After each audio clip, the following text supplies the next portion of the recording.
দেখুন আমরা আম কাটছি, আমার বোন ভেটকি পাতুরি বানাচ্ছে। জোরে বল। বানাচ্ছে না, অ্যাকচুয়ালি রেডি করে দিচ্ছি। রেডি করছে।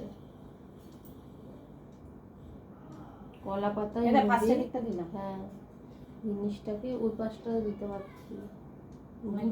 হ্যাঁ ওই দিকটা দিবি তো, এদিকটা মার, এদিকটা মার। বুদ্ধি, মাথায় বুদ্ধি নেই, এটাও দিবি কোনো। ওই তো উঠছে। বলবি যে আমার মাথায় বুদ্ধি নেই, দিদি বললো যে আমি জানলাম।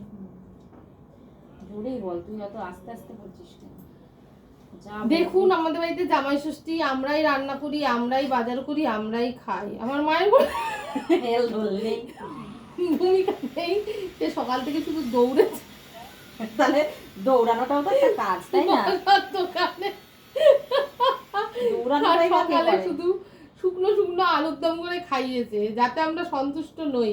কেননা আমরা এসে রান্না করি, কেন খাবো? একটু তো রান্না করে খাওয়াতে পারে। বাড়িতে রোজ রান্না করি, আর ভালো লাগে না রান্না করতে। ছেলের এবার বিয়ে দিয়ে দেবো আমি, তাদের ছেলের বউ যদি একটু রান্না করে খাওয়াই, কিন্তু খাওয়াবে না ছেলের বউ, আমায় জুতোর বাড়ি মেরে চলে যাবে।